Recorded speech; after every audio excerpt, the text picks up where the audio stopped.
Kabanata 2681. Sa hotel, nalaman ni Roxy na tumanggi si Charlie na pumirma sa kanya at tinukso siya dahil sa pagiging matigas ang ulo at pedantic. No wonder lahat ng mga artistang nasa ilalim niya ay nasa A-tier lang, at wala ni isa sa kanila ang big hit. Kung pipiliin niyang kunin ako, tiyak na swertehin ko siya gaya ng ginawa ni Daisy noong bagay pa siya sa showbiz. Gawa ba sa kahoy ang utak niya? Kung hindi, paano siya napakatigas? Nakapunta lang ako sa isang palabas sa huling pagkakataon, at ang aking fanbase ay lumaki na ng milyon-milyon sa Twitter. Kung mapapatuloy ko ang init, kasama ang mga mapagkukunang ibibigay sa akin ni Roland, paano ako hindi magiging mas sikat? Pag nag-comeback si Daisy sa showbiz, matagal ng akin ang industriya. Di ba palagi akong tinuturing ni Zephyr bilang kapalit ni Daisy? Maaga o huli, si Daisy na ang magsusuot ng titulo ng kapalit. At mas magiging sikat pa ako kaysa kay Daisy. Nang bumalik si Noel Ace sa Tylerton, nakita niya si Daisy na nakaupo sa sopa at nanonood ng palabas, at si Roxy ay nagkataon na nasa palabas.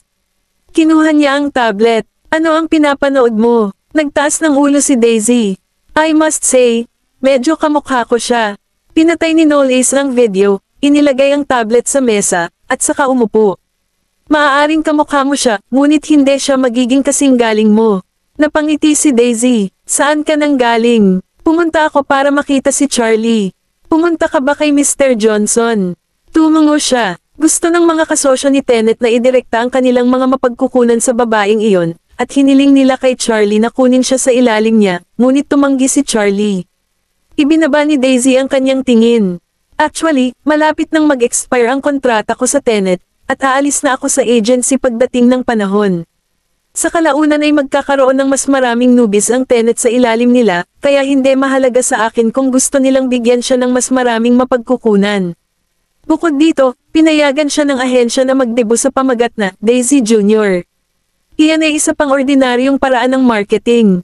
Samaan daw si Noel Ace at hinawakan ang kamay niya. Kilala mo ba kung sino siya? Natarante si Daisy, at hindi nagmamadaling nagpaliwanag si Noel Ace. Saglit akong tumingin sa kanya, nalaman ko lang na matagal na niyang kasama si Zephyr. Zephyr! Nagulat si Daisy at naalala agad ang sinabi sa kanya ni Leia. Alam ko na kasalukuyang may date si Zephyr, pero girlfriend niya talaga si Roxy. So, kaya ba nadi-disappoint si Leia sa kanya? Dahil ba nakahanap siya ng babaeng kamukha ko? Hinaplos ni Noel Ace ang pisngi ni Daisy gamit ang palad niya. Galit na galit ako sa kanya. Mamulong siya, ano ang dapat ikagalit? Hindi siya sumuko sa iyo at nakahanap pa siya ng kapalit. At ang kapalit na iyon ay hindi lamang nakapasok sa industriya ng entertainment kundi nakapasok na rin sa Tenet. Gusto pa niyang si Charlie ang pumalit sa kanyang career. Hindi ko talaga inaasahan iyon sa kanya. Nanlamig ang mga mata ni Noel Ace. Dapat malaman ng lahat na ginagawa niya ang lahat ng ito dahil sinusubukan niyang gayahin si Daisy. Kung iyon ay hindi sapat na maliwanag, ano pa? She's done everything so flamboyantly na halatang ang gusto lang niya ay makuha ang pwesto ni Daisy sa industriya. Kung hindi, dahil napakaraming ahensya ng entertainment sa Baseburg, bakit pipiliin niyang magtrabaho sa Tenet? At ano pa ang gusto niya kay Charlie? Ito ay walang alinlangan na isang gawa ng provokasyon. Maaaring walang pakialam si Daisy tungkol dito, ngunit talagang hindi ako papayag na ang sino man ay magdebut sa kasikatan na naipon ng aking asawa sa mga nakaraang taon at hanggang sa umapakan pa ang kanyang buntot para gawin iyon. Niyakap siya ni Daisy. Noel Ace, alam kong nag-aalala ka sa akin. Pero isa lang naman si Daisy Vanderbilt sa entertainment industry, di ba? Ang pinakakinatatakutan ko ay hindi mapalitan, ngunit hindi makilala ng iba. Hinaplos ni Noel Ace ang kanyang buhok at tumawa. Kinikilala lang kita bilang ang nag-iisang Daisy Vanderbilt. Yung babae naman, siguradong makikilala ko siya ng personal pagkatapos nito. Dumalo sina Freysia at Donnie sa isang dinner banquet, na dinaluhan ng lahat ng uri ng mga tao mula sa showbiz. Kilala rin ni Donnie ang ilang pangunahing direktor mula sa Slakova. Bilang karagdagan sa mga direktor, mayroon ding ilang mga batikang artista, at ipinakilala ni Donnie si Freysia sa kanilang lahat sa piging. Naging magalang ang mga ito sa kanya nang malaman nila na si Freysia ay isa ng matagumpay na screenwriter sa murang edad at napakataas ng tingin ni Donnie sa kanya. Kabanata 2682. Si Helios ay kumukuha ng inumin kasama ng iba. Nang makita niya si Freysia na nakatayo sa gitna ng ilang direktor, naglakad siya patungo sa grupo ng mga tao. So, Nandito ka kasama ni Director Winslow. Sandaling natigilan ang lahat ng direktor. Kilala talaga siya ni Helios Boucher. Tumango si Freya. Natutuwa akong makita ka rito, Tio Helios. Nakangiting bati ni Donnie kay Helios, Mr. Boucher, matagal na po. Hindi ko talaga akalain na magkakilala kayo ng screenwriter ko. Iminungkahi ni Helios ang isang toast kasama si Donnie. Hindi nakita simula noong huli nating pagsasama. Narinig kong pumunta ka sa Slakova para maghanda para sa bago mong pelikula. Hindi ko inaasahan na siya ang magiging screenwriter mo. Siya ang paboritong estudyante ni Professor Merlin, at ipinakilala siya ni Mr. Lancel sa akin. Not to mention that her script is quite to my gusto. Si Donnie ay palaging kilala bilang Godfather of Thriller sa industriya at palaging mahilig sa shooting ng mga suspense na drama at pelikula. At kapag nagsimula na siya ng isang proyekto, dapat niyang tiyakin na ito ay kinunan sa pagiging perpekto, hindi niya hahayaan ang anumang lugar para sa mga kapintasan. Ngumiti si Helios at tumango. Ang galing talaga ng batang ito. Marami na rin akong narinig tungkol sa kanya. Habang nagkukwentuhan pa lang ay may sumulpat na babaeng artista na medyo kamukha ni Daisy. Siya ang rookie na sumikat sa industriya kamakailan. Si Roland ang nagdala sa kanya dito. Maaari siyang ituring na isa sa pinakamalaking kapitalista sa Slovakian showbiz at nakatrabaho na niya ang maraming direktor. Maingat na naglakad si Roxy sa tabi ni Roland, nang hindi nagbibigay ng anumang matalik na pakikipag-ugnayan kay Roland sa buong panahon, at sinusundan sila ng iba. Malinaw sa kanya na maraming big shot sa entertainment industry ang magtitipon sa okasyong ito, kaya dumalo siya sa piging na ito kasama si Roland. Naturally, sa mga koneksyon ni Roland, hindi na niya kailangang mag-alala tungkol sa kanyang hinaharap sa industriya ng entertainment. Nakita ni Freya si Roxy sa mga oras na ito at medyo natigilan habang milyon-milyong mga pag-iisip ang nag-flash sa kanyang isipan. Nabalik lang siya sa katinoan ng magsimulang pag-usapan ng dalawang babaeng artista, si Roxy sa isang sulok na hindi kalayuan sa kanya. Mukhang siya ang bagong artista na na-recruit ni Tenet, hindi pa lang. Buntis si Daisy at pansamantalang huminto sa industriya, at malapit na ring mag-expire ang kontrata niya sa Tenet. Kaya, sa pamamagitan ng pag-recruit ng isang newbie na kahawig ni Daisy at pagpayag sa kanya na gumawa ng kanyang debut na may pamagat na Daisy Jr., ngayon, hindi ba obvious na ang agency lang ang may balak na kumita sa kanya? Alam ng mga artistang tulad nila ang kanilang paraan sa mga pamamaraan at gawain sa marketing na kadalasang ginagamit ng mga ahensya. Kumunat ang noo ni Freya. Sorry, dumating si Roland sa mesa kung nasaan si Freya, at ilang mga direktor na malapit sa kanya ang bumati sa kanya. Mr. Goldwyn, bakit ikaw ang baalang magdala ng newbie dito? Tumawa ng mahina si Roland. Nako, pamangkin siya ng isa kong malayong kamag-anak. Kakapasok pa lang niya sa entertainment industry, kaya dinala ko siya dito para tingnan ang paligid at makilala ang mas maraming tao. Nakita ng mga direktor ang murang trick na iyon, ngunit piniling huwag magsabi ng anuman tungkol dito. Ang ganoong sambahayan. Ang mga relasyon ay umiral sa lahat ng sulok ng bilog, at ito ay karaniwan ng nakikita paminsan-minsan. Tumingin si Roland kay Donnie at humakbang paarap ng nakangiti. Ikaw dapat si Mr. Donnie Winslow. Hay nako, ang dami kong narinig tungkol sa'yo. Pero hindi ko talaga akalain na dito kita makikita ngayon. Tumango si Donnie bilang tugon, at ang kanyang saloobin ay itinuturing na magalang. Inindayog ni Helios ang baso ng alak sa kanyang kamay. Mr. Goldwyn, ang pamangkin ng malayo mong kamag-anak ay kamukha ng aking jowa, si Daisy. Ang pamagat na Daisy Jr., bagay sa kanya, ha? Malinaw, ang sinabi niya ay may ilang mga konotasyon, at lahat ng naruroon ay nakakaramdam ng kahihiyan na naramdaman ni Roland at Roxy. Sa katunayan, alam ng lahat kung ano ang ginawa ni Tenet kay Roxy. Kaya lang walang may lakas ng loob na magbigay ng anumang komento tungkol sa bagay na iyon.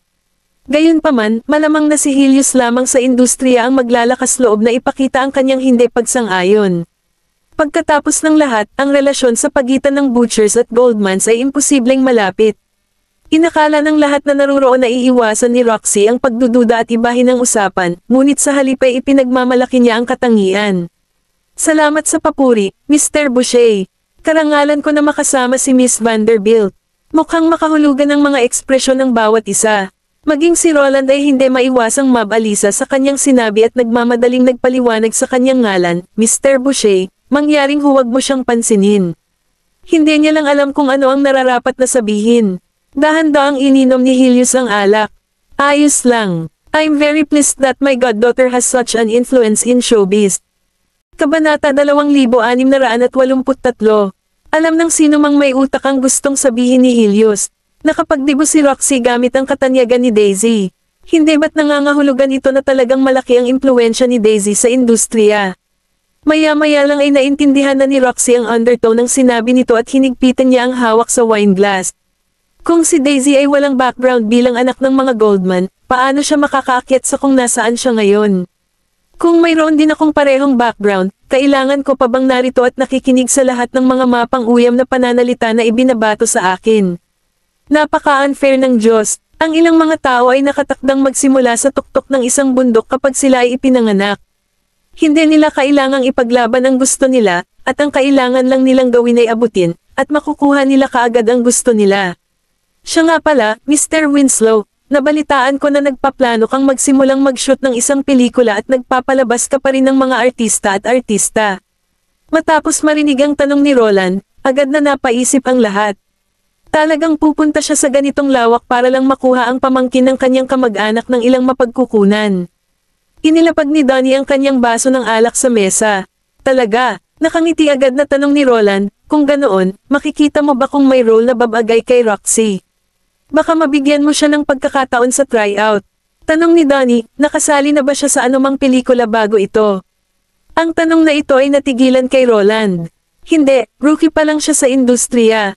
Kaya naman gusto kong maasa niya ang kanyang kakayahan. I don't mind if it's just an insignificant character na lalabas lang sa ilang shots. Bago pa makapagsalita si Donnie ay nagsalita na si Freya. Papayag ba siyang maglaro ng NPC? Saglit na natigilan si Roland. NPC. Ngumisi si Freya. Nako, short for non-player characters, for example, dead body or bartender sa movie. Makakakuha siya ng ilang mga shot, ngunit hindi masyadong marami sa kanila. Paano kaya tatanggapin ni Roxy ang papel ng maluwag sa loob matapos marinig na siya ay itatapon upang gumanap na isang bangkay? Kakadibo ko lang, at ang unang pinapatugtog sa akin ay bangkay. Napakamalas niyan. Napatingin si Roland kay Freya. Sino ito? Pakilala ni Donnie, she's the screenwriter of our crew.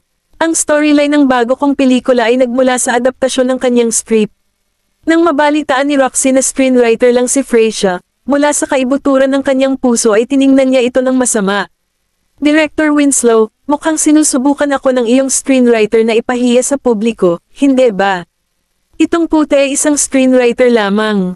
How dare she ask me to play a corpse in front of so many people? Alam ni Freya na tatanggihan niya ang alok, kaya napangiti siya.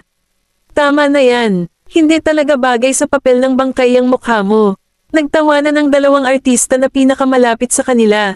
Medyo halata na ang konotasyon ni Mr. Boucher kanina, pero mas ganid ang babaeng ito. Halos agad na naunawaan ni Roxy ang ibig niyang sabihin, at bahagyang nagbago ang kanyang ekspresyon. Petty screenwriter ka lang. Ikaw ba ay nasa posisyon na magdesisyon kung ano ang aking laruin? Tumahimik ang lahat ng regalo. Lumamlam ang ekspresyon ni Roland.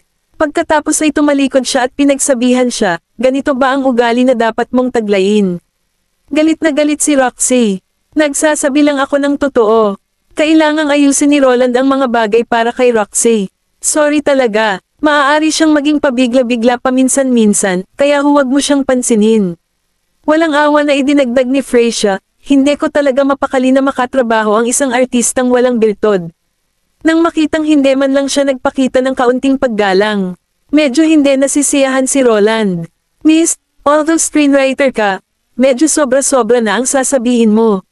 Baka sinisira mo ang sarili mong career dito. She's just a screenwriter na mataas ang tingin ni Mr. Winslow. Hindi pa nga siya masyadong kilala, at masyado na siyang mayabang. Mukhang hindi talaga naiintindihan ng babaeng ito ang pinagbabatayan ng mga tuntunin ng bilog na ito. Tumawa si Freya, at siya ay galit na galit. Wala naman akong balak na humingi ng puhunan sa pelikula, so why should I sweet talk you? At saka, hindi mo na rin ako kailangang takutin. Ang ekspresyon ni Roland ay unti-unting napalitan ng kahihiyan, at ang mga tao sa gilid ay tumayo para hikayatin siya, ngunit hindi pinansin ni Roland silang lahat. We're all in the same industry, so our paths eventually will cross someday in the future. Mahigpit kong ipinapayo sa iyo na magsalita ng mas mataktika pagdating sa pakikisalamuha sa mga tao sa industriya ng entertainment. Gayunpaman, hindi ikaw ang magdedesisyon kung ano ang mangyayari sa entertainment industry. Tama ba ako, Mr. Goldwan? Kabanata 2684. Isang boses ang nagmula sa likuran ni Roland. Ang lalaking dahan-daang lumapit sa grupo ng mga tao ang nakakuha ng atensyon ng lahat. Siya ay may kapansin-pansing gwapong mukha na may halong lahi, at ang kanyang ugali ay marangal at matikas. Kahit na hindi siya mula sa loob ng industriya, alam ng lahat na siya ay si Noel A. Snows, ang prinsipe ng Yar Amor, at ang kanyang pinakamamahal na asawa ay si Daisy Vanderbilt mula sa Goldmans. Tinitigan siya ni Donnie at bahagyang nagulat. Your Highness, nasa Baseburg ka rin. Tumango si Noel Ace, ang aking pinsan ay dumalo rin sa piging na ito, kaya pumunta ako upang tingnan, pinsan. Doon lang na-realize ng iba na parang pamilyar ang babaeng screenwriter na kausap nila. Naglakad si Freysia sa gilid ni Noel Ace. Bakit hindi mo sinamahan si Daisy sa bahay? Ano ang nagdala sa iyo dito para sumali sa kasiyahan? Kahit ano, isa pa rin ako sa mga shareholder ng Tenet. Nabalitaan ko na nag-recruit ng newbie ang ahensya at pagkatapos ay ginamit ang katanyagan na naipon ng aking asawa noong nakaraan para i-market ang kanyang debo. Palagi kong iniisip na bahagi ito ng mga operasyon ng ahensya, ngunit lumalabas na ikaw lang ang gumagamit ng pangalan ng kumpanya para mag-promote ng isang rookie. Tama ba ako, Mr. Goldwan? Natigilan si Roland. I tried my best to persuade the board to agree to recruit Roxy, and coupled with Daisy's contract, which is about to expire, akala ko talaga hindi na magkikita silang dalawa. Ngunit hindi ko inaasahan na ang asawa ni Daisy, ang prinsipe ng Yar Amor, ay isa sa mga shareholder ng Tenet. Hindi katakataka na hindi siya dumalo sa taunang pagpupulong ng Board of Directors at kung bakit hiniling sa akin ng board na maghanap ng ibang manager para kay Roxy, hindi raw pwedeng si Charlie iyon. Nang malaman ni Roxy na ang regal na lalaking nakatayo sa kanyang harapan ay asawa ni Daisy, nagbago ang ekspresyon niya. Sa wakas ay naunawaan na niya kung bakit pinili ni Daisy ang lalaking ito kaysa kay Zephyr. Tiff, lumalabas na ang lalaking ito ay mas makapangyarihan at maimpluwensyang kaysa kay Zephyr, at siya ay mukhang mas namumukod-tangi kaysa kay Zephyr. Pagkatapos ng lahat, maaari siyang maging prinsesa ng isang bansa. Bakit siya mag-aalaga sa entertainment industry? Nagngangalit ang ngipin ni Roxy. Bakit hindi ako maging kasing swerte ni Daisy? Hahayaan ko na mawala ang katotohanang itinuring ako ni Zephyr bilang kapalit ni Daisy. Ang problema ay kailangan kong idamay ang sarili ko sa isang affair sa matandang ito na may pamilya na.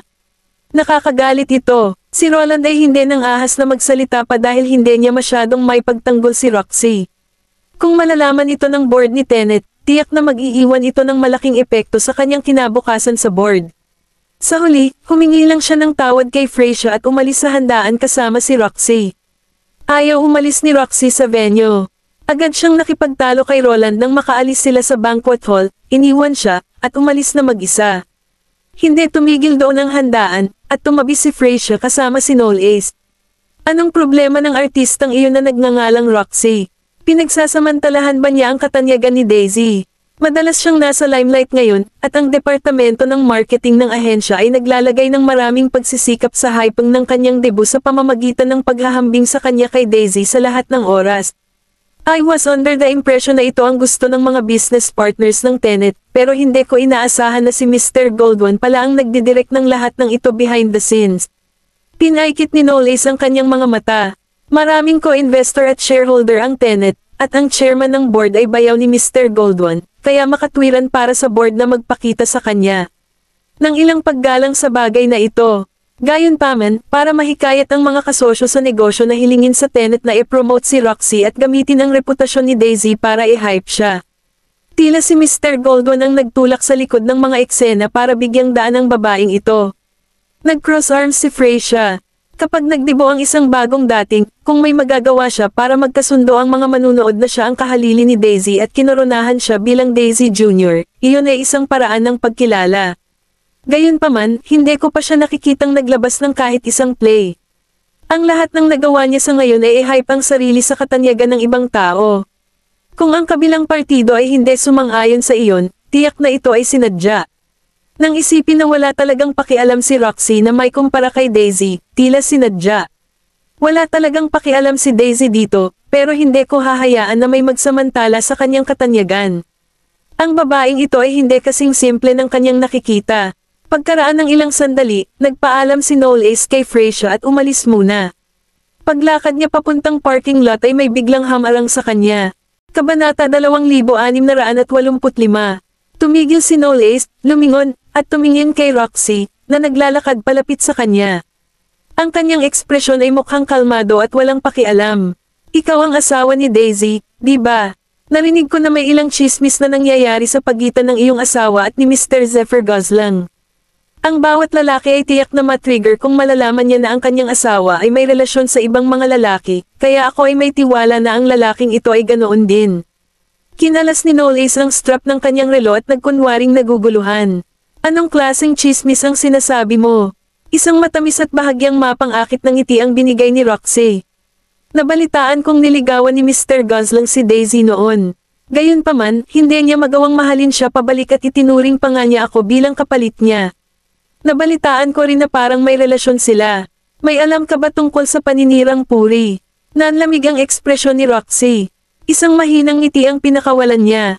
Mas alam ko kaysa sa iyo kung may relasyon ng asawa ko at si Zephyr noon pa man. Tsaka mas nauna kong nakilala si Zephyr kaysa sayo. Ano bang iniisip mo na ikaw ang nasa posisyon na sir ng asawa ko sa harap ko? Nanatiling kalmado si Roxy. Kung ganoon, hindi ka ba nagdududa sa kanila? Mahal na mahal ni Zephyr si Daisy kaya hindi niya ito isusuko. Hindi siya kapareho ng liga sa akin. Tumalikod na si Knowles at aalis na sana pero dali-dali siyang pinigilan ni Roxy. Ngunit huwag kang mag-alala na balang araw ay pagtataksilan ka ni Daisy. Kinuha ni Knowles ang kanyang cellphone sa kanyang bulsa. Gusto mo bang sabihin ko kay Zephyr ang sinabi mo sa akin? Naniniwala ako na haharapin niya ng maayos ang bagay na ito para sa kapakanan ng aking asawa. Agad namang natigilan si Roxy. Hindi man lang siya sinulyapan ni Knowles, sumakay na siya sa kotse, at umalis. Naikuyom ni Roxy ang kanyang mga kamay sa mga kamao. Paano ito posible? Paano siya magkakaroon ng malaking tiwala kay Daisy? At ang susi ay alam pa niyang may crush si Zephyr kay Daisy. Pag nalaman ni Zephyr ang sinabi ko at naiinis siya sa kanila, malamang agad niyang putulin ang lahat ng relasyon sa akin. Higit pa rito, kung siya ay gumawa ng isang malaking kaguluhan tungkol sa bagay na ito at ang mga bagay-bagay ay makarating sa pandinig ni Roland, iyon ang magiging tanda ng pagtatapos ng aking karera at sa aking sarili. Sinisikap ni Zephyr na makipaghiwalay sa akin, kaya hindi ko kayang mawala ang isa ko pang benefactor ngayon. Bumalik sa Taylor 10. Itinalak ni Knowles ang pinto ng kwarto at nakitang isang ilaw na lang ang natitira sa kwarto. Mahimbing na natutulog si Daisy. Hinubad niya ang kanyang coat, isinabit ito sa isang hanger, umakyat sa gilid ng kama, at umupo. Ngunit halos agad na nagising si Daisy sa bahagyang paggalaw ng kutsan. Napangulat siya ng mata. Umuwi ka na. Itinaas ni Knowles ang kanyang kamay para haplasan ang kanyang pisngi, tumabi, at hinalikan siya. Nagising ba kita? Tumawa siya at tumugon sa pagod na mukha, hindi. Gangulong si Knowles, humiga, niyakap siya, at ipinatong ang baba sa tuktok ng kanyang ulo.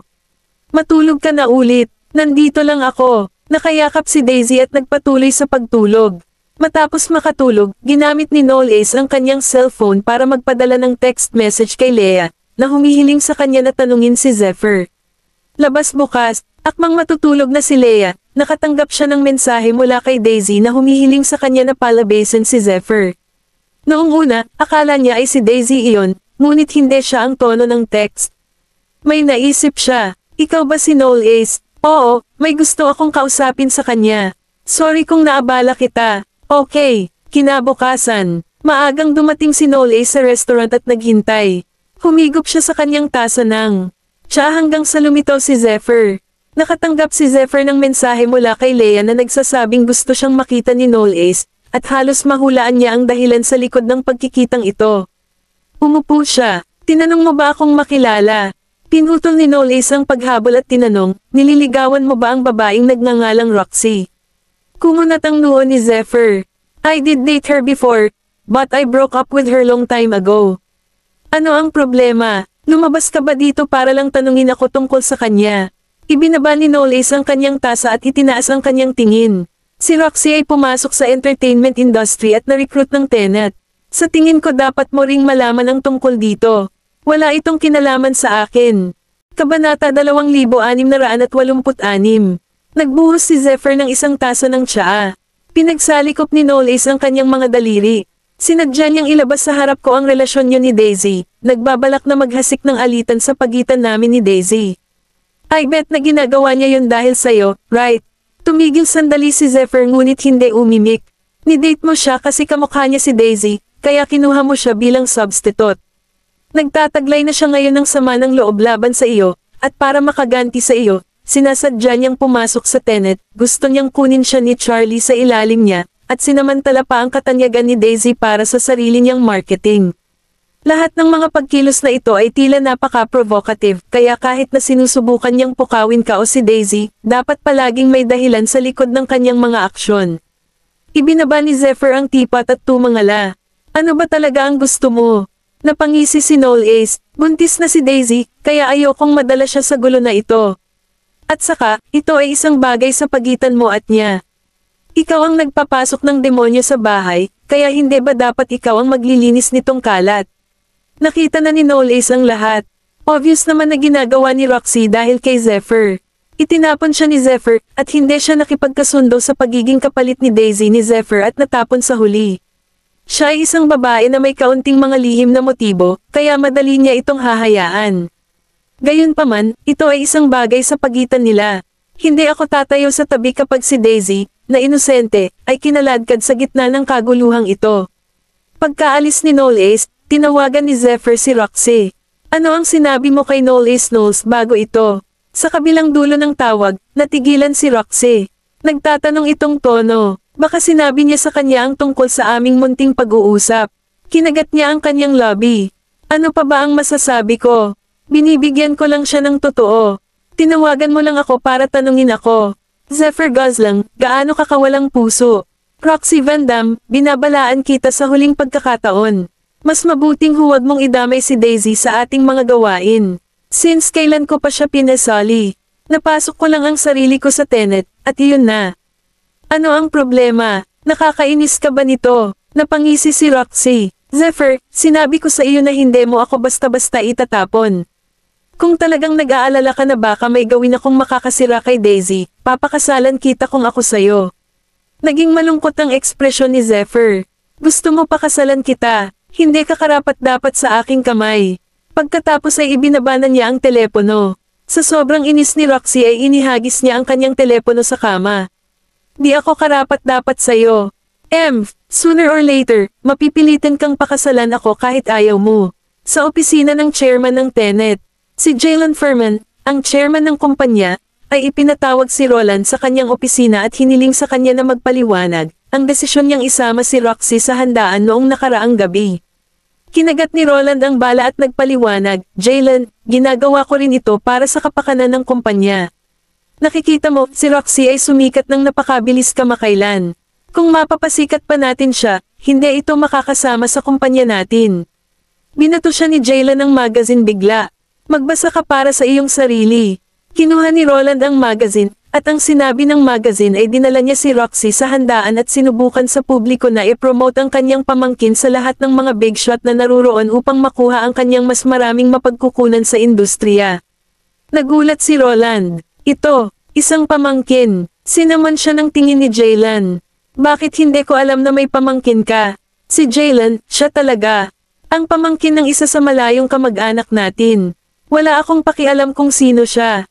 Roland, dahil hinikayat mo kaming i-recruit siya sa Tenet, anumang mga kaganapan na dapat at maaari niyang daluhan, kabilang ang mga salo-salo, ay inaayos ng kumpanya. Newbie lang siya sa industriya, pero dinala mo siya sa ganoong okasyon at na-promote pa siya ng lantaran. Nawala ka na ba sa isip mo?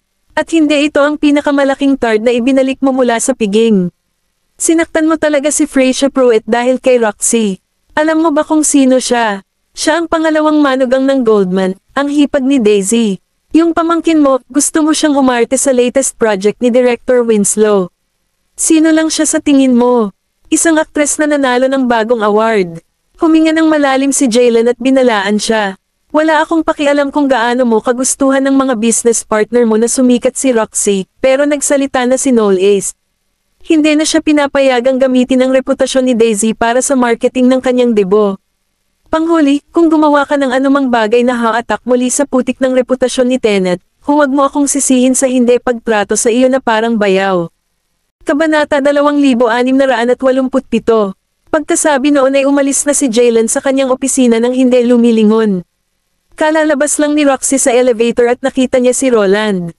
Nang makitang walang tao sa koridor, sinamantala niya ang kanilang pagtatagpo upang kaladkarin siya sa hagdanan. Mr. Goldwyn, kailan mo ako ipapakilala sa isang production crew?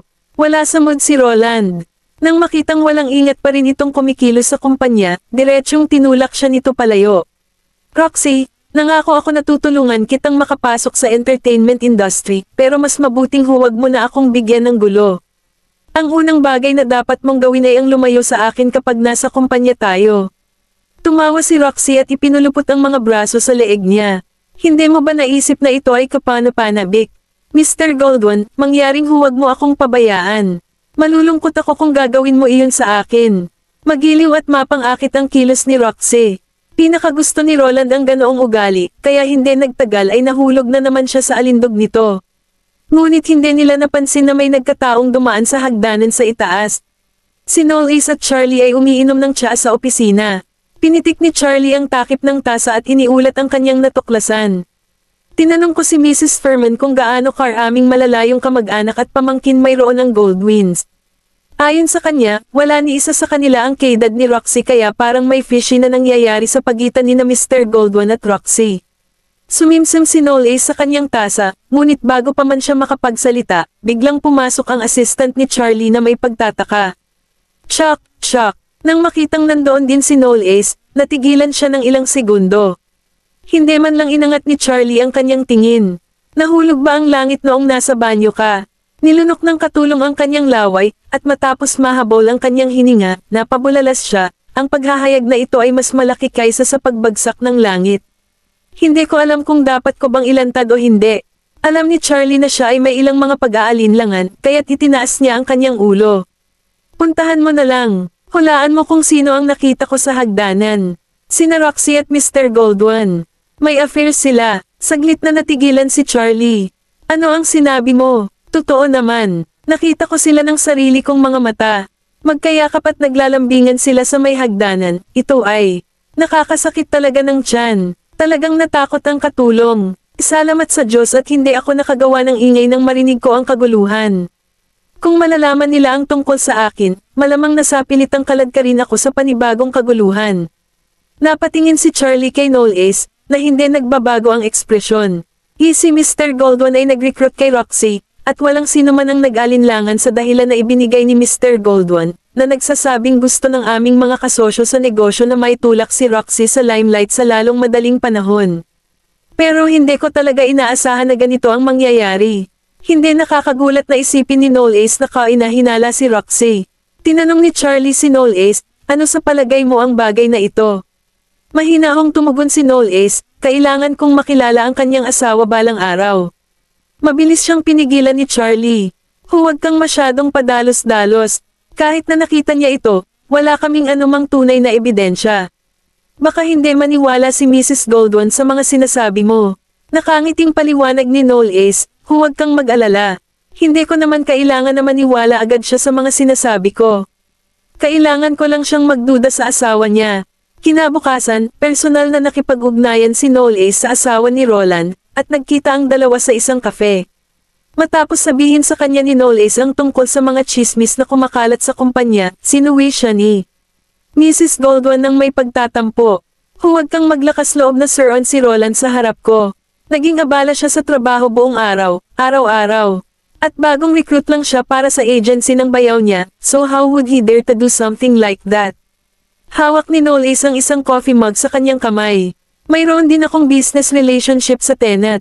Kaya lang iniisip ko rin yung agency. Personal na dinala ni Mr. Goldwyn ang bagong dating sa isang piging sa bilog noong nakaraang gabi at gumawa ng isang malaking eksena para sa kanya habang sinusubukang hanapin siya ng ilang mapagkukunan. Ang insidenteng ito ay talagang nag-iwan ng negatibong epekto sa reputasyon ng Tenet. Sa pagkakaalam ko, walang karapatan ng asawa mo na makialam sa operasyon ng ahensya. Tungkol naman sa bagong dating, siya ay isang artista na ni-recruit ni Tenet kamakailan, ngunit dumalo siya sa okasyon kasama ang iyong asawa bilang kanyang kasama. So ano sa tingin mo ang mapupunta sa isip ng mga outsiders kapag nakakita sila ng ganoong eksena? Maaaring hindi ito sinasadya ng tagapagsalita, ngunit nakuha na ng nakikinig ang impormasyon. Gayunpaman, bilang asawa ni Roland, si Mrs. Goldwyn ay isa ring public figure, at napakasensitibo niya sa reputasyon ng kanyang pamilya, kaya ang kanyang ekspresyon ay lumabo halos kaagad. Hindi ako naniniwala. Tumawa si Noel Ace, lalaki din ako na may pamilya, kaya kahit busy ako sa mga negosyo ko, I'll always try to avoid suspect. Hindi ako magdadala ng babaeng artista. Sa sandaling ang chismis tungkol sa iyong asawa ay nagsimulang kumalat sa kumpanya, ang mga bagay ay hindi magtatapos ng maayos para sa magkabilang panig.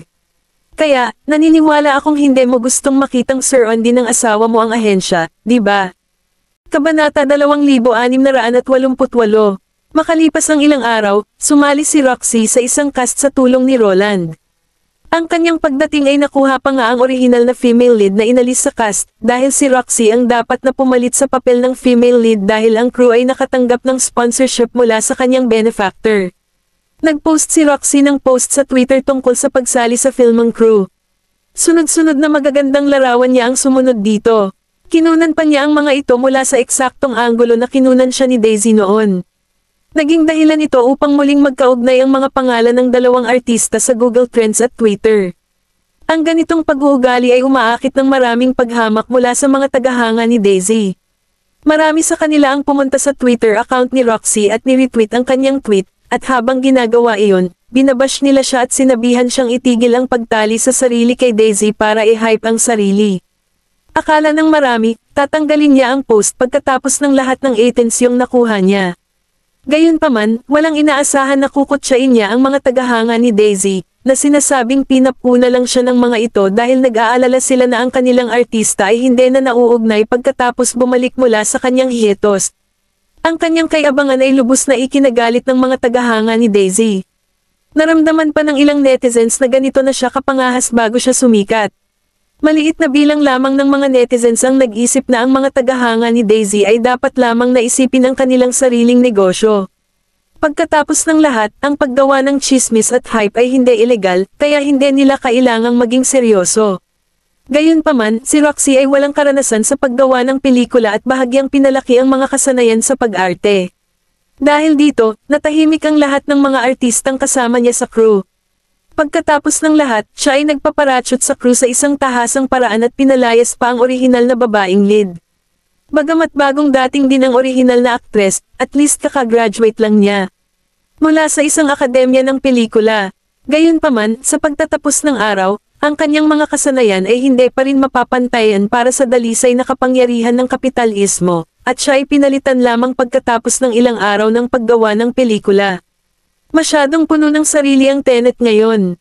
Idinidirekta nila ang lahat ng kanilang mga mapagkukunan sa isang artista na hindi man lang marunong umarte. Wala siyang kahihiyan para ikumpara ang sarili kay Daisy.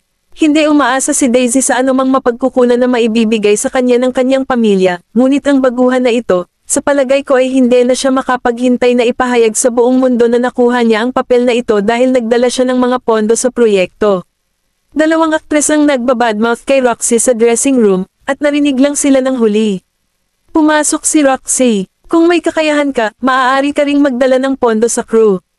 Binalikan siya ng dalawang aktres na may naiinis na ekspresyon. Ano bang problema mo? Hindi ka man lang naging bagay sa industriya, ganyan ka na kayabang. Masungit na sabi ni Roxy, paano kung mayabang ako? Kahit papaano ay handa si Tenet na ibigay sa akin ang lahat ng mga mapagkukunan na gusto ko. Speaking of which, sino ka kapag kinukumpara ka sa akin?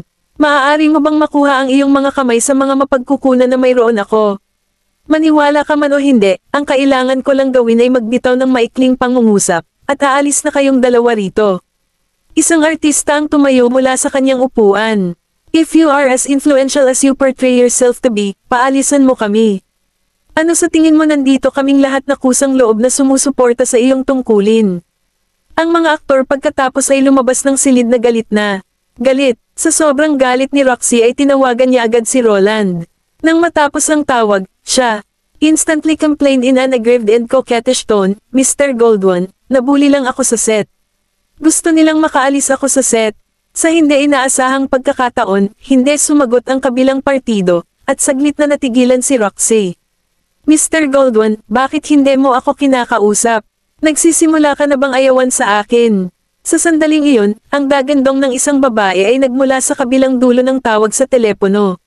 You little bitch, anong relasyon mo sa asawa ko? Sa sobrang takot ni Roxy ay agad niyang ibinaba ang telepono, at halos namutla ang kanyang mukha. Kaagad. Anong nangyayari? Bakit ang asawa niya ang sumagot ng tawag? Nagring ang telepono ni Roxy sa mga oras na ito, at galing ito sa parehong numero. Gayunpaman, hindi siya naglakas loob na sagutin ito, kaya pinatay niya ng diretsyo ang kanyang telepono. Sa kabilang bahagi ng tawag sa telepono, si Mrs. Goldwyn ay nagalit. Nang sabihin sa akin ni Knowles ang tungkol sa extramarital affair ni Roland kay Roxy noong isang araw, hindi ako naniwala na pagtataksilan ako ni Roland. Ngunit sa sandaling bumalik ako sa bahay, napagtanto ko kaagad na si Roland ay nagiging mas mababaw sa akin. Lagi siyang wala sa bahay, at pag-uwi niya, mag-stay lang siya dito nang wala pang isang araw bago siya umalis ulit. At sa tuwing tatanungin ko siya ng kung ano-ano, hindi man lang niya ako sinasagot ng seryoso. Yung ugali niya ay naging perfunctory sa lahat ng oras na ito. Last but not least, ayaw na niya akong hawakan. Iyon ay kung paano siya naging kainahinala sa kanyang asawa. Sa pag-iisip sa nakakadiri na tono ng babae mula sa tawag sa telepono kanina, mas natitiyak niyang nakikipagrelasyon ng asawa kay Roxy. Biglang naalala ni Roland na naiwan niya ang kanyang cellphone sa ibaba at bababa siya para kunin ito. Noon niya nakita ang asawang hawak ang kanyang cellphone at ang kakaibang ekspresyon ng mukha nito. Napagtanto niya ang isang bagay, nagmamadaling bumaba, at inagaw ito pabalik. Anong ginagawa mo sa phone ko? Kung hindi ko lang nakuha ang phone mo, paano ko malalaman na nakipagrelasyon ka sa isang asong babae dyan? Kabanata 2689. Nagulat si Roland at mabilis na tiningnan ang log ng tawag ng kanyang telepono. Shit, tinawag talaga ako ni Roxy. Mabilis niyang ipinaliwanag, honey, hindi ito ang iniisip mo. Sinampal siya ni Mrs. Goldwyn sa pisngi at umungol, Roland Goldwyn, walang pusong bastard. Nagsilang ako ng mga bata para sa iyo, at naging full-time housewife ako sa loob ng maraming taon. How dare you betray me? Wala talaga akong kinalaman sa kanya. Ganon ba? Fine, pupunta ako sa crew para hanapin ang asong iyon ngayon. Padabog na isinara ni Mrs. Goldwyn ang pinto at umalis. Noon lang napagtanto ni Roland na magkakaroon ng malaking kaguluhan sa studio. Kaagad niyang tinawagan si Roxy, ngunit pinatay na nito ang kanyang telepono. Nagmamadali siyang lumabas, ngunit nakaalis na ang kanyang asawa sakay ng kanyang sasakyan. Dumiretso si Mrs. Goldwyn sa studio. Nasaan ang maliit na asong iyon na nagngangalang Roxy Van Dam? Roxy Van Dam, mas mabuting ilabas mo ang iyong asno dito. How dare you seduce my husband? Ang direktor ng proyekto ay sumulong. Mrs. Goldwyn, ikaw ay. Nasaan si Roxy Van Dam? Paalisan mo ang asong iyon dito. Malakas na nagmura si Mrs. Goldwyn, at nagpalitan ng tingin ang mga extra na naruroon at ilang artista, na parang nasa isang magandang palabas. Isa sa mga babaeng artista na na-offend ni Roxy sa dressing room ay nag-walk out sa crowd. Mrs. Goldwyn, nasa dressing room si Roxy. Ihahatid na kita doon. Dalhin mo ako doon ngayon na. Dinala ng babaeng artista si Mrs. Goldwyn sa dressing room. Sa kabilang bahagi ng pinto ay isasara na sana ni Roxy na nakarinig ng kaguluhan ang pinto ngunit diretsyong sinipa ng kabilang partido ang pinto. Tinuro ng babaeng artista si Roxy. Mrs. Goldwyn, ito si Roxy. Ang babaeng hinahanap mo. Walang sabi-sabing itinaas ni Mrs. Goldwyn ang manggas at sinampal si Roxy. Bumagsak si Roxy sa sahig, at bago pa siya makapag-react sa biglaang pag-atake ay ginulo niya ang kanyang buhok. How dare you seduce Roland? Sasampalin kita hanggang kamatayan ngayon, walang hiyang asong babae ka. Sumugod si Roland at itinulak ang asawa. Nawala ka na ba sa isip mo? Anong ginagawa mo? Nang makitang dumarami na ang mga tao sa labas ng silid, nagmamadali siyang sumulong. Umuwi ka sa akin ngayon, at ipapaliwanag ko sa iyo ang lahat. Paano mo balak ipaliwanag ito? Naaawa ka ba sa babaeng ito dahil nasample ko siya? Nakikita ko. Hindi katakataka na nagsusumikap ka sa pag-promote ng baguhan na ito sa publiko. Nakikipagrelasyon ka pala sa babaeng ito. Tinakpan ni Roxy ang kanyang damit at tumayo. Girlfriend ako ni Mr. Goslang. Sino ang gustong makipagrelasyon sa iyong asawa? Tsaka tignan mo asawa mo. Sinong mahuhulog sa kanya? Nagawa ni Roxy na mabigla si Roland sa isang pangungusap. Tinitigan niya ng makahulog ang ekspresyon si Roxy. Hindi natuwa si Roxy sa katotohanang nabugbog lang siya, at mas lalong hindi na kailangang umamin sa kanya. Relasyon kay Roland. Kaya, maaari lamang niyang gamitin ang pangalan ni Zephyr para protektahan ang sarili. Napatulala ang lahat ng naroon. Pero galit na galit si Mrs. Goldwyn kaya wala siyang pakialam sa sinabi niya.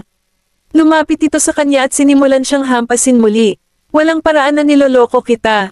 Pagkatapos ng insidente, may nag-post ng video recording sa internet, at sumikat si Roxy sa loob ng ilang oras.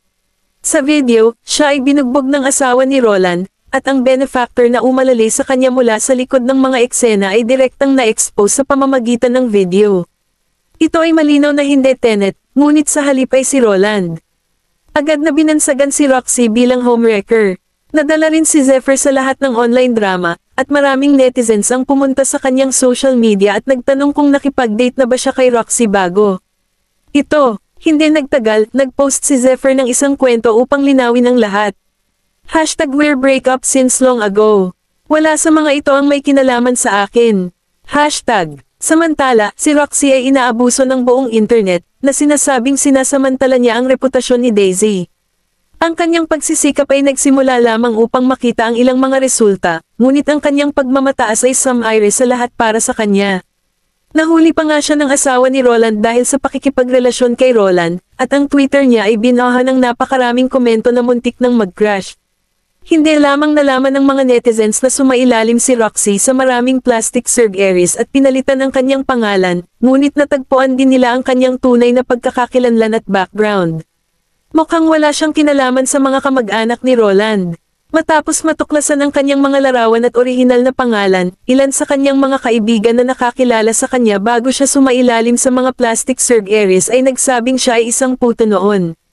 Nagbago lang siya. Ang kanyang pangalan pagkatapos na huminto sa linya ng trabaho.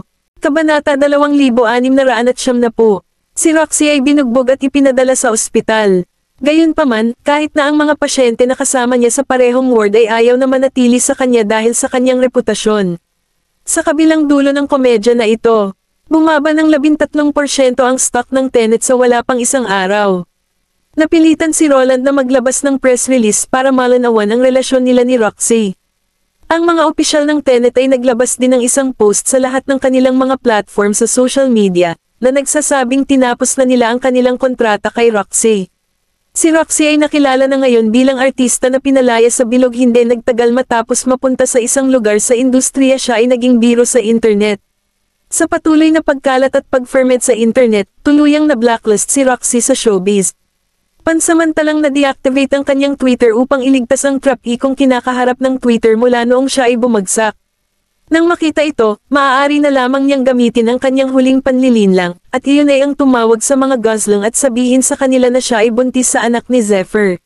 Sa sobrang galit ni Patricia ay nawalan siya ng malay nang marinig ang balita. Nang bumalik si Zephyr at malaman ang tungkol dito mula sa kanyang ama, ang kanyang ekspresyon ay lumabo sa isang iglap. Ano ang sinabi mo? Sa pagkakataong iyon ay unti-unting nagkamalay si Patricia at agad na sinampal si Zephyr nang makita siya nito. Ikaw, umalis ka sa harapan ko. Nagmamadaling lumapit si Alexander. Patricia, anong ginagawa mo? Tinuturuan ko ng leksyon ng anak ko. Namutla ang mukha ni Patricia dahil sa galit. Zephyr Gosling, tingnan mo na lang kung ano ka na. Nagdala ka ng kahihiyan sa mga Gosling. Hindi umimik si Zephyr para ipaliwanag ang sarili, hinayaan ng kanyang ina na mailabas ang lahat ng galit nito. Malungkot ang mukha ni Patricia sa kama, at pagod lang ang nararamdaman niya. Wala kang anumang bagay para sa isang normal, mahusay na batang babae tulad ni Lay. Mas gusto mo lang makipagkulitin sa maruruming babae. Nasasaktan ako sa tuwing naaalala ko ang mga babaeng nakakasalamuha mo. Ibinaba ni Zephyr ang kanyang tingin. Ako na ang bahala dito. Nag-aalala si Alexander sa gagawin ng kanyang anak, kaya mabilis niya itong pinigilan. Ikaw ang bahala sa bagay na ito, ngunit may isang linya na hindi mo dapat lampasan. Tumigil si Zephyr ng ilang segundo, pagkatapos ay lumabas ng hindi lumilingon. Dumating si Zephyr sa ospital, at tumawa si Roxy nang makita siya. Pumunta ka pa rin para makita ako. Pagkasabi niya noon ay sinampal siya ni Zephyr gamit ang likod ng kanang kamay. Mamaling ang mukha niya sa kaliwang bahagi ng kama. Tinakpan ni Roxy ang pisngi niya at hindi makapaniwalang tinitigan siya. Sinaktan mo lang ba ako? Hinampis niya ito ng kaliwang kamay sa pagkakataong ito. Namumula at namamaga ang pisngi ni Roxy, ngunit hindi pa rin siya naglakas loob na magsalita sa mukha ng malungkot na ekspresyon ni Zephyr. Buntis ka sa anak ko. Sa tingin mo ba ay maniniwala ako sa kalokohang ito? Sinubukan niyang kalmeyan ang sarili at pinigilan siya. Zephyr Gosling, kahit na hindi ka naniniwala sa akin, maaari kang magpatakbo ng paternity test palagi pagkatapos ipanganak ang bata. Inalis ni Zephyr ang kanyang kamay sa braso niya, at ang mga alon ng lamig ay umagos mula sa ilalim ng kanyang mga mata. Kahit nabuntis ka, walang paraan na akin iyon. Anong ibig mong sabihin dyan? Kinilig siya. Hinawakan ni Zephyr ang kanyang mukha sa mga pisngi at walang awa na sinabi, sa sandaling lumitaw ka sa harap ko na may ganitong mukha, alam ko na ikaw ay isang babae na may maraming lihim na motibo. Akala mo ba makakasama kita nang hindi tumitingin sa background mo? Nanlamig si Roxy sa kama, at unti-unting nanigas ang likod niya. Yumuko siya at tinitigan ang babaeng nasa harapan niya. Hindi ko bibigyan ng pagkakataon ng sinumang babae na mabuntis ang aking anak, ngunit wala akong tiwala sa sinuman sa inyo na gagawa ng naaangkop na mga hakbang upang maiwasan iyon. Kailangan ko pa ring siguraduhin na hindi ako ma-frame o malinlang. Kung bakit hindi aksidenteng nabuntis ng lahat ng babaeng iyon ang anak ko habang kasama ko sila, alam mo ba kung bakit? Nanginginig ang mga balikat ni Roxy. Nagpatuloy siya, malinaw na binibigkas ang bawat salita. Naaalala mo pa ba yung mga produktong pangkalusugan na binili ko sa iyo? Mukhang natuwa ka noong natanggap mo sila noon. Mga produkto ng pangangalaga sa kalusugan. Naalala ni Roxy na simula nang makipag-date siya kay Zephyr, binilhan siya ng huli ng maraming luxury healthcare products. Gustong-gusto ng lahat ng kababaihan na manatili sa hugis, kaya ang pagkonsumo ng ilang mga produkto ng pangangalagang pangkalusugan upang mapanatili ang kanilang timbang ay normal, hindi banggitin na ang mga epekto ng mga produktong iyon ay hindi kapanipaniwala.